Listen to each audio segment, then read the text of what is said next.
Hi there, and welcome to the April edition of the Redland District Angling Association video feedback.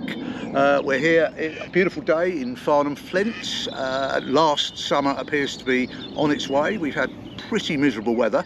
I'm afraid that's been reflected in some of the catches that have been reported. We have had some fabulous fish, as you'll see in a minute, but it has been a bit of a nightmare. And of course, some of our lakes are still out of action. Wiley's Lake in particular is still flooded, as a lot of those Kennet lakes are. But luckily, the vast majority of our venues are open for business and starting to fish.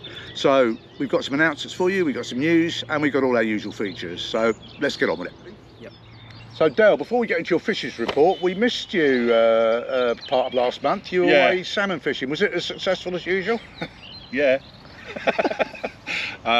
Yeah, apparently I lost a salmon, which I was convinced was a trout, and I'm going to stick with a trout, because the idea of me losing a salmon after spending God knows how many hours trying to catch one, yeah, that doesn't fill me with joy. Do you know what would give me immense pleasure? As if I was to catch one from a Thames weir pool and then show you the picture. I reckon it'd be the last fish you ever caught. Come on then, mate, tell us what you've been up to. I mean, the first thing, and we had great reaction from the membership, I see you and Jim have turned Cottage Lane into a motorway. Well, yeah, well, it's not quite the M4. To be fair, it's probably better than some of the roads in Reading. Oh, yeah. Yeah, at long last, we've managed to get up there, and there was a short break in the weather, so we could get up. The big thing with doing tracks and any sort of repairs like that, it has to be dry. And when I mean dry, no puddles, because if you start putting stuff into puddles, it just turns to mush. So we had a bit of a break in the weather and got up there for a couple of days, and yeah, the general feedback from everyone is thank goodness for that. So I think we've done a good thing. Yeah, no, very good feedback from the members. So yeah, thanks for that. I know it was hard work, and I guess you're probably going to have to go back and do a bit of filling in. Yeah, given it was soft, wasn't it? Yeah, there's a couple of soft spots up there that we will sort of go back and revisit, you know, maybe later on in the summer if it ever stops raining. I know we've had a couple of days that's gorgeous at the moment, but next weekend looking particularly promising. But yeah, as soon as we get a window, then we'll go up and we'll just readdress a couple of little bits. So essentially, it's well, it couldn't be any worse, could it? No, absolutely. Moving on to Hatchery, bit of good news. Thatcham Angling Association have come on board, so that means we've now got on the Kennet Hatchery project group, we've got representation from every angling club from Newbury right the way down to Kennet Mouth, which is fabulous, isn't it? Yeah, the support we've got from this is just mind-blowing. You know, our hope was we'd get one or two of the sort of bigger clubs and that would suffice, but everybody has sort of come on board. I'm not so sure I like the idea of being put under that much pressure, but you know, I work best under pressure. So well, we'll see how we go, and we are looking forward to seeing the first fish come through the hatchery, and obviously we'll keep people informed. Yeah, I mean, things aren't going great at the moment because it's all a bit lastminute.com this year, and the weather's not doing us any favours whatsoever, because we've got to get the broodstock. You know, it's okay having all this inside stuff and this, that and the other, but we've still got to be able to get the broodstock, and the way the river is at the moment, it's just it's testing us. So I mean, as I understand it, it's touch and go whether we'll get the barbel, and that's dependent on electrofishing. Chub we'll almost certainly get. Yeah, we're almost certain to get the chub. I've got a few sort of aces up my sleeve. But the barbel is touch and go. Dace we missed. Roach, it appears we missed as well.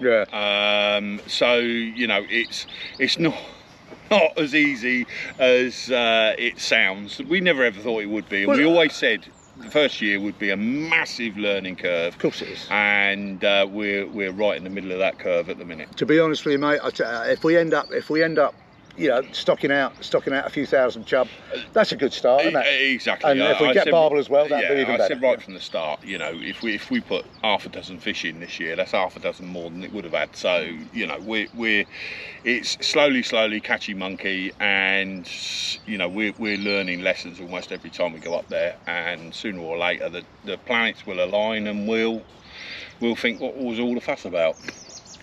Now we're probably about to have another big row with West Berkshire Council, aren't we, about the network rail about the flooding, because they're doing a study as to why all the waters around here flooded. People remember we put a comprehensive report together identifying these culverts on the railway track as a major problem. Have you got meetings now set up with? I've got a meeting on Friday of next week, so I think that's the 17th. And I'm going to, West Berks have appointed a flood risk consultant, I think they call themselves, and I'm meeting up with them, and basically I should chew their ear for an hour or so until they get cheesed off and leave me on my own. Yeah, but at the end of the day, we've done the hard work. We produced a very comprehensive report identifying the problems, and that's basically our submission, isn't it? Yeah, that's it. I mean, all we've done in the sort of interim sort of thing between us producing that report and now is we've gathered more sort of evidence to back that report up. And you know what I don't want these people to do, and this is why I sort of got out of my tree a little bit and demanded a meeting with them, was I don't want them just to take that report in isolation. They need to know about the data and everything that we've collected since. So you know, we will be fighting this because it's, I think I've said on one of the videos before, we're looking at 2 years work to get us back to where we were prior to the floods. Well, look where we would have been with Wileys if it hadn't been those floods. Exactly. You know? Not that I would blame the Pinchwood floods on Wileys, but you know, it's things like, you know, I mean, we're sat at Flint at the minute, and there's still pathways that are damp. Some of the swims have been completely trashed. All the pathways around Wilmots and Callows and what have you are just caked in mud.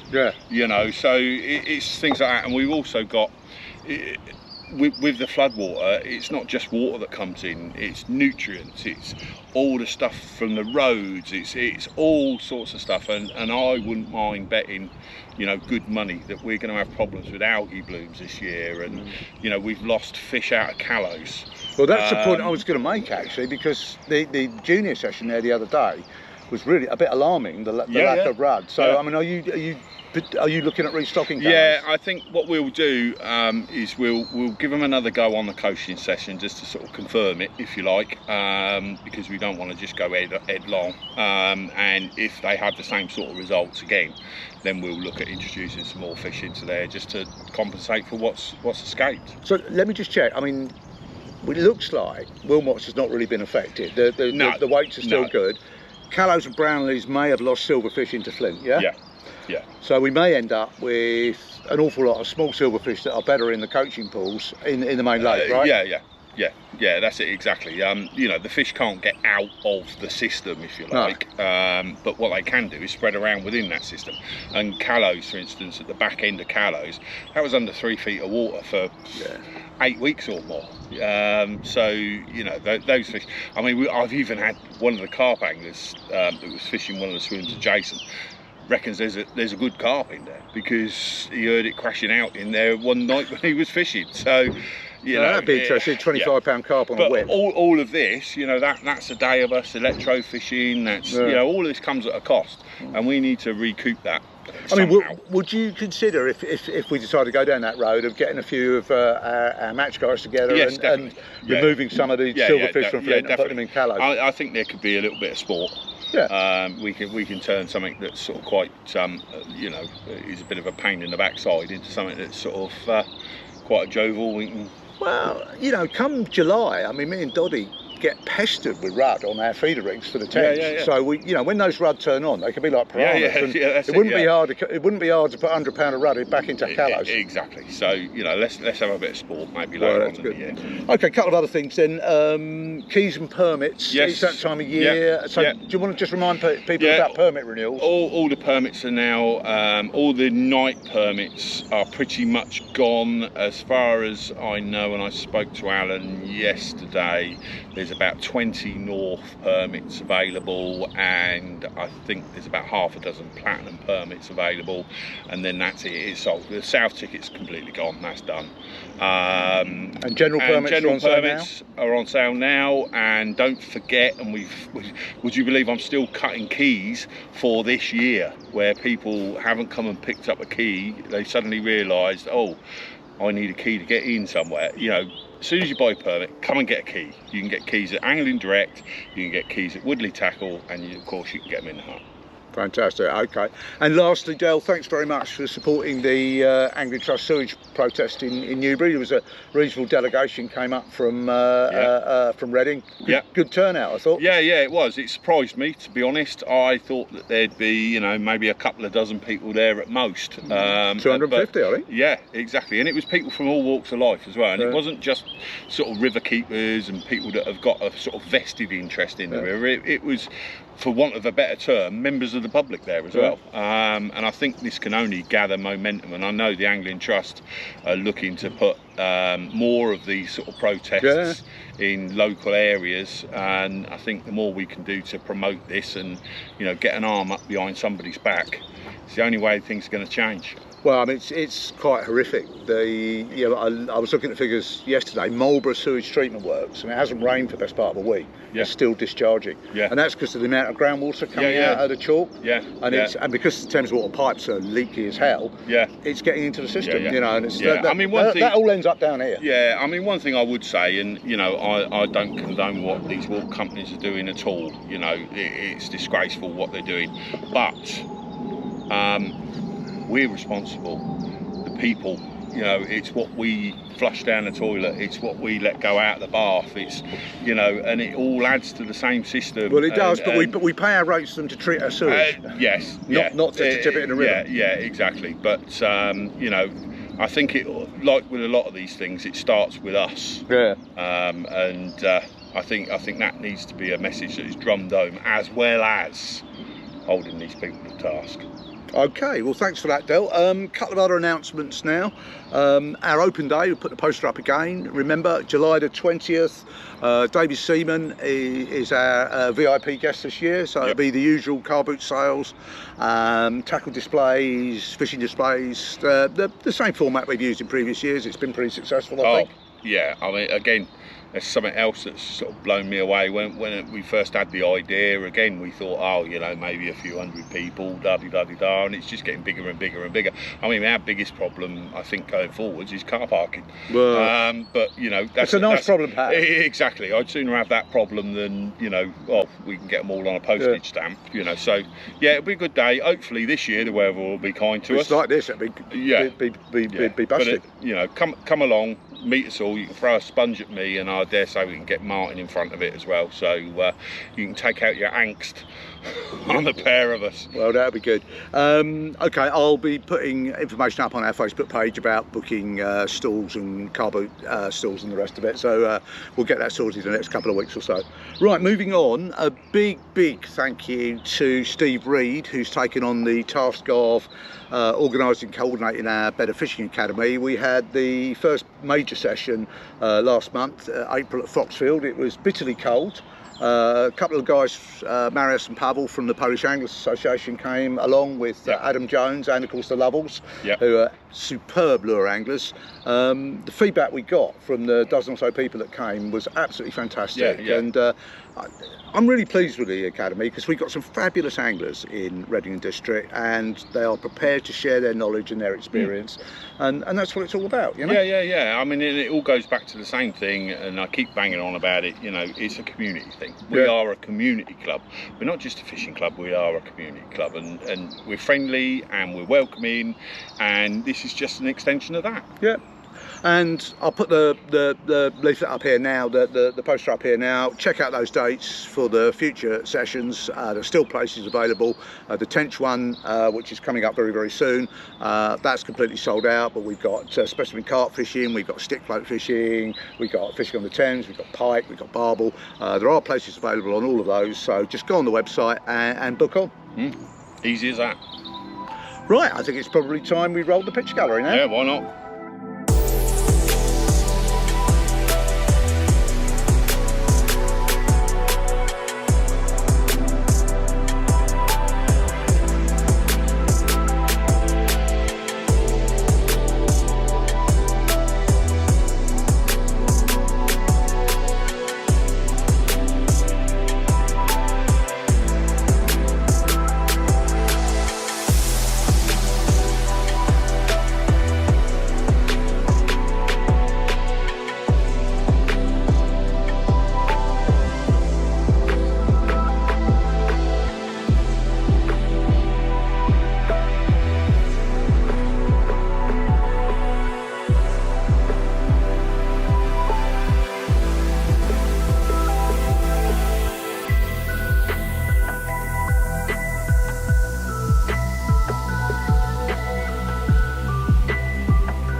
Well, Dale, not as impressive as some months, but I mean, I'm putting that down to the changeable weather. Yeah, I was going to say, anyone that's caught fish the last month has done well, considering. Well, I think so. Well, now the first picture I was going to highlight, only because it appeared on a match fishing page, is the year 1989.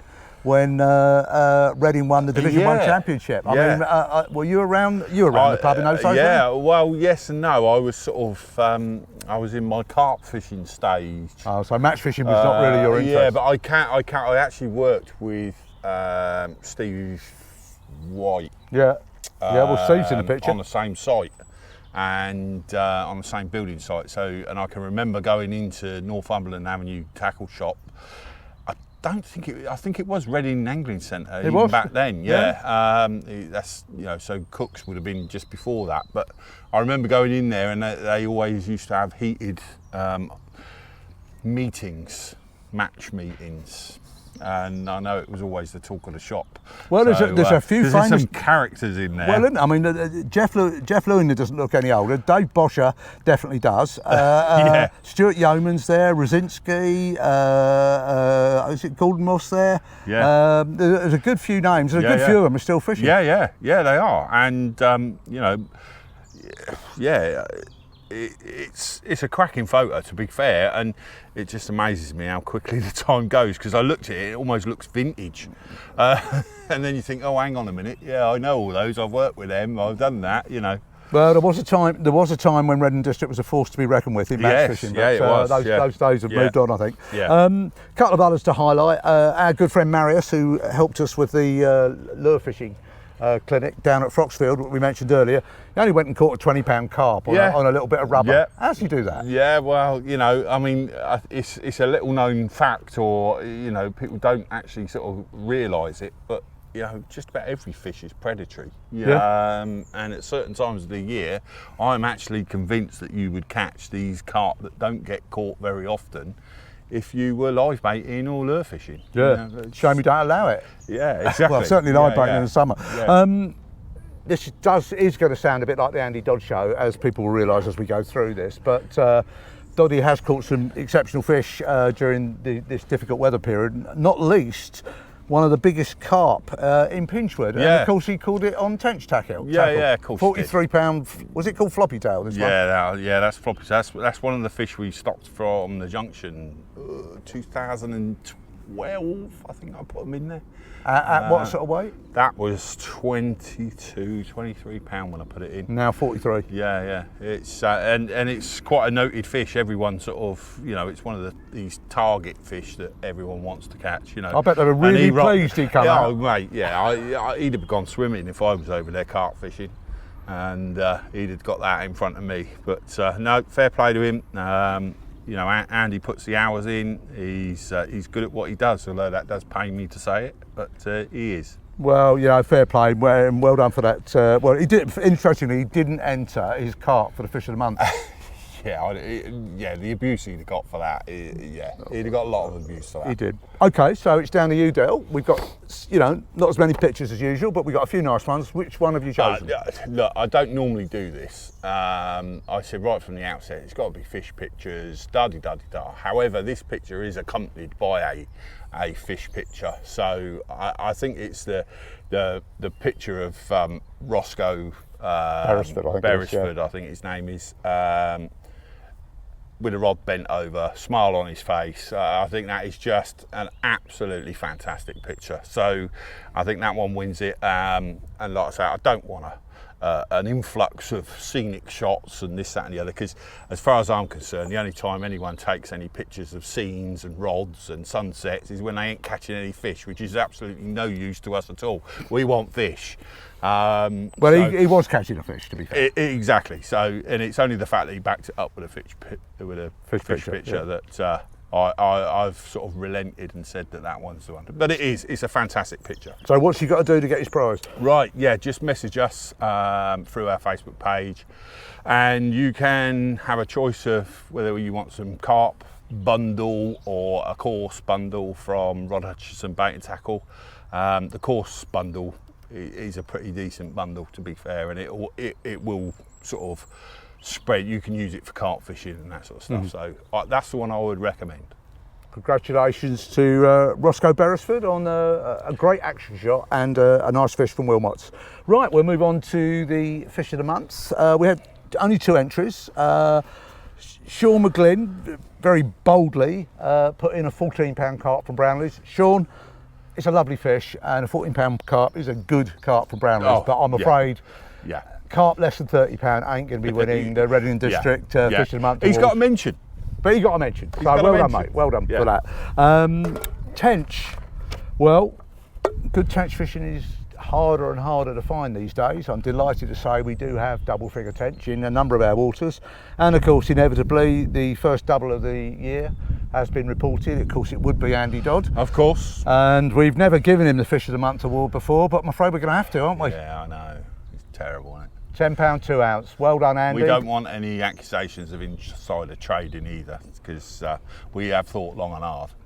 Well, I think the world and his wife knows he's called it, so exactly. It's fair enough. So congratulations, Andy. That is a fine tench. Oh, and right in the middle of that horrible cold weather as well. Look, yeah, he deserves everything he gets for just being in the middle, out there fishing. To be honest, when a lot of people were sat indoors, thinking, "Oh, I don't want to get my feet dirty, and I can't be putting up with the rain."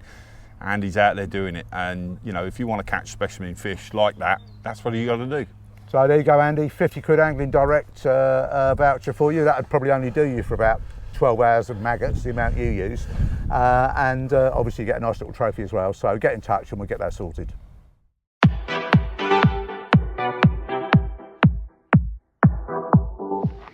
Right, Jim. Falls to you to give us fishing prospects for May. Last month you talked about tench fishing. It turned out to be a rather bold prediction. Yes, it was a bit. But what are you saying this month? Yeah, well, last month we didn't quite have the weather we were expecting, but I'd say that weather is definitely on the turn, and we're now getting these warm mornings, which is nice to be out. We're definitely, as I've always said before in the past, we're getting these mornings where there's consecutive mornings where it's double figures in the morning. So these are the times you want to be out walking the banks early doors. As that mist is rolling off, you're going to be spotting these tench rolling. They're up, they're active now, so yeah, you've got to get out and find them. And what about the other lakes, and obviously the prospect of different forms of carp fishing now it's warmed up? Yeah, certainly. With this hot weather we've had, everywhere I've been sort of walking around the last few days, I've seen sort of carp basking up in the snags, or sort of out in the middle of the lake, just soaking up the sun and getting these first few rays of the year, and yeah, really soaking it up. So, and again, they're getting in the edges now, so get yourself a pair of these on, go for a wander, and you can find some carp definitely around all our lake venues. If you wanted to target, I mean, we don't allow zig rigs, do we? Or do we? Remind me what the rules are. No, we don't allow zig rigs after the 31st of March. We allow them through the winter period while the weed's not up and things, but when the summer comes and the weed starts getting up, we've had issues in the past with people zig fishing, and they just lose so many fish due to the high density of the weed, and they're fishing sort of 6 foot with the lead trailing behind, and it's not fishing. But people can fish surface fish conventionally for carp, can't they? Yep, surface fish. And is that worth doing in places like Cottage Lane? Oh yeah, Cottage Lane. You can have some great days down Cottage Lane. I'd say like a day like we've got today, I'd say you're much better off going to Cottage Lane, having a wander just with a landing net, a rod and a mat, and a sort of a pouch of dog biscuits or a couple of slices of bread, and I think you'll pick more fish up down at Cottage Lane on a day like today than you will sitting there behind static rods and sort of waiting for them to come up the margins. On a day like today, they're up, they're moving about, you can take one walk around the lake, you'll be able to find the fish, and if you can get a bait in front of them, they'll be obliging. So tench and carp, really, yeah? Yeah, I'd say it's tench and carp this month, yeah, and there's plenty of all the small lakes are fishing quite well for the silvers and things, so if anyone fancies a day sort of tiddler bashing and things, plenty of small stuff to go out too. Thanks very much, Jim. Well, let's see if the predictions come true. Yeah, the weather's there for it, so plenty of fish to be caught. Thanks. Okay, so that's a wrap for another month, and as Jim says, the fishing can only get better. We hope you have a great time out there, and tight lines everybody.